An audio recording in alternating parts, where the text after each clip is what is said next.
Assalamualaikum warahmatullahi wabarakatuh. Selamat siang kepada yang terhormat Bapak Maulana Atirul Adha SPD MPD dan Ibu Dewi Nurmalasari SPD MPD selaku dosen pengampu mata kuliah Strategi Belajar dan Mengajar pada Prodi Pendidikan Administrasi Perkantoran Universitas Negeri Jakarta. Di sini kami bersekelompok akan memaparkan hasil diskusi kami mengenai tugas analisis kasus strategi belajar mengajar dengan judul cerita para guru berinovasi di tengah pandemi Corona atau COVID-19. Di sini kami beranggotakan saya sendiri Muhammad Jafarhan, lalu ada Muhammad Alfisi, dan juga rekan saya Nur Hidayat. Selanjutnya akan dijelaskan oleh pemaparan dari rekan saya Muhammad Alfisi kepada Muhammad Alfisi, dipersilakan. Baik, di sini ada contoh studi kasus tentang cerita para guru berinovasi di tengah pandemi corona. Kita akan memulai dari definisi radio dalam pembelajaran.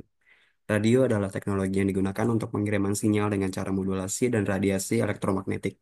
Gelombang ini melintas dan merambat lewat udara, dan bisa juga merambat lewat ruang angkasa yang hampa udara. Karena gelombang ini tidak memerlukan medium pengangkut, radio merupakan salah satu media untuk melakukan siaran audio atau suara. Radio dalam pembelajaran merujuk pada penggunaan media radio sebagai alat untuk menyampaikan materi kepada siswa.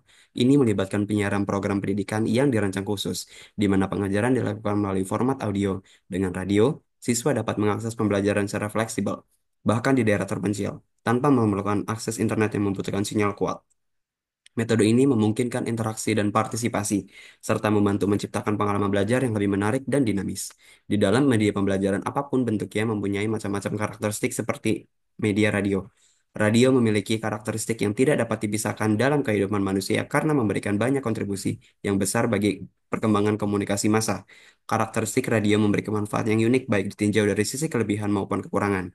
Dengan memahami kekuatan dan kelemahan radio penyiar hanya dapat merencanakan konsep implementasi untuk menghasilkan produk siaran yang lebih efektif dan efisien. Dalam buku Media Farbook KBP, diungkapkan bahwa ada beberapa karakteristik radio yang memberikan banyak manfaat yang unik, di antaranya menarik imajinasi siswa lewat audio. Cepat radio merupakan alat informasi yang efisien dan tanpa bending. 3. Tidak memerlukan kemampuan membaca atau menulis dari pendengar. 4. Mudah digunakan dalam pengoperasiannya. Yang terakhir, mudah dibawa dan cukup murah. Berikut ini adalah beberapa solusi yang dapat diterapkan untuk mengoptimalkan pembelajaran melalui media radio dalam kasus di atas beserta alasannya. Yang pertama, kemampuan untuk pelatihan pedagogik untuk pengajaran melalui radio. Solusinya, adakan pelatihan khusus bagi guru untuk menyederhanakan materi dan mengemasnya agar lebih menarik saat disampaikan melalui media radio. Materi harus disusun dengan struktur yang jelas, ringkas, dan mudah diingat agar dapat mencukupi waktu yang diberikan oleh studi radio yang bersangkutan. Selain itu, perlu adanya pengajaran yang disesuaikan dengan media bersangkutan agar pengajaran lewat media radio dapat diterima oleh halayak luas. Alasannya, pelatihan ini akan meningkatkan kemampuan guru dalam menyampaikan pelajaran secara efisien dan efektif hanya dengan media suara sehingga siswa lebih mudah memahami materi tanpa bantuan visual.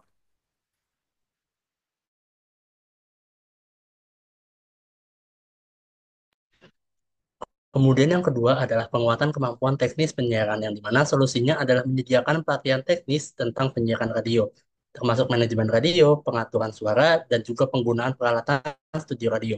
Nah, guru juga perlu diajarkan tentang dasar-dasar teknis penyiaran agar mereka lebih percaya diri pada saat mengajar lewat studio radio. Nah, adapun pengecekan terhadap kualitas guru yang akan mengajar lewat radio agar mampu menyesuaikan diri. Nah, alasannya adalah dengan pemahaman teknis yang baik, guru dapat menghindari gangguan teknis yang dapat mengurangi efektivitas pembelajaran dan memastikan materi tersampaikan dengan baik ke siswa. Kemudian yang ketiga adalah jadwal dan koordinasi yang terstruktur, di mana solusinya adalah membuat jadwal rotasi yang terstruktur untuk guru-guru yang berpartisipasi dalam program agar setiap guru memiliki kesempatan mengajar sesuai dengan bidang keahliannya. Koordinasi ini juga harus mencakup diskusi mengenai materi yang akan diajarkan setiap minggunya. Struktur jadwal yang tepat akan dapat membantu guru dalam mengatur kegiatan pengajaran mereka lewat studio radio. Dan para pendengar radio juga dapat mengetahui jadwal siaran materi guru lewat radio. Nah, alasan jadwal dan koordinasi yang terstruktur itu adalah karena struktur yang jelas dalam rotasi pengajaran akan memastikan materi yang disampaikan lebih bervariasi dan juga lebih terorganisir, sehingga peserta didik tidak merasa bosan dan mendapatkan pembelajaran yang komprehensif. Kemudian yang keempat adalah fleksibilitas kurikulum yang berbasis konteks, di mana solusinya adalah menyesuaikan kurikulum dengan konteks lokal dan kebutuhan siswa secara luas. Nah, guru ini dapat memasukkan contoh-contoh yang relevan dengan kehidupan sehari-hari di daerah tersebut dan menyesuaikan materi dengan kondisi lokal seperti ketersediaan sumber daya alam, budaya setempat, atau masalah sosial yang sedang dihadapi di daerah lokal. Alasannya karena pembelajaran yang kontekstual akan membuat siswa lebih tertarik dan lebih mampu mengaitkan materi yang dipelajari dengan realitas kehidupan mereka yang terjadi di lingkungan sekitar, sehingga pemahaman menjadi lebih mendalam. Nah, selain itu, pembelajaran kontekstual lebih mudah dicerna karena siswa di zaman sekarang lebih membutuhkan contoh dalam memahami materi dibandingkan hanya teori. Nah, konteks pembelajaran juga lebih singkat dijelaskan karena tidak perlu banyak menjelaskan teori lebih dalam sehingga lebih menguntungkan dalam hal waktu dalam.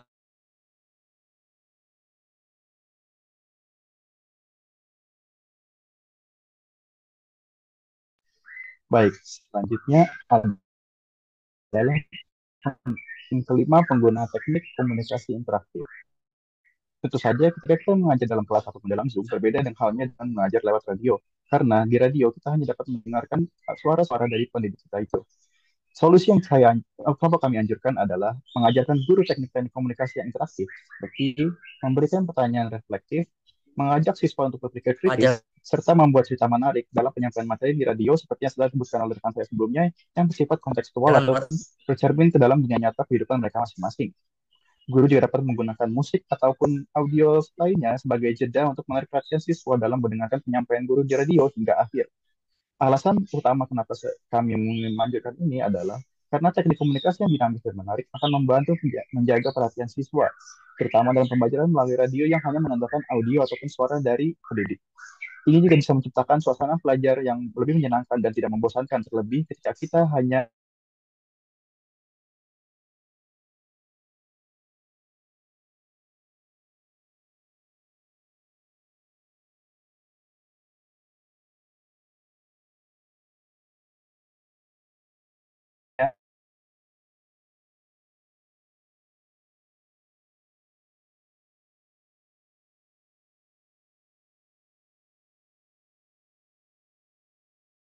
dengan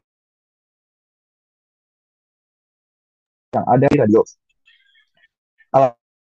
Alasan utamanya adalah penggunaan waktu yang efektif dan efisien sangat penting agar setiap menit siaran dimanfaatkan dengan baik, sehingga materi tidak terlalu cepat ataupun terlalu lambat dan tidak membuat siswa merasa bosan.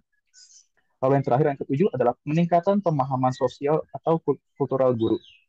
Nah, ketika kita belajar tentang mencakup seluruh Indonesia, pastinya kultural setiap daerah itu berbeda-beda. Penting untuk guru untuk melakukan riset mengenai budaya dan kebiasaan lokal audiens mereka. Guru dapat berkolaborasi dengan tokoh masyarakat ataupun melakukan survei singkat mengenai daerah-daerah yang ingin mereka ajarkan ataupun memahami kebutuhan lokal dari setiap daerah. Alasannya adalah pemahaman mendalam tentang konteks sosial dan budaya lokal memungkinkan guru membuat pembelajaran yang lebih relevan dan siswa akan merasa lebih terhubung dengan materi yang diajarkan oleh sang guru. Nah, dengan implementasi solusi-solusi ini diharapkan efektivitas pembelajaran melalui radio diharapkan memperoleh pendidikan yang berkualitas dan relevan lewat radio. Sekian pemaparan dari kelompok.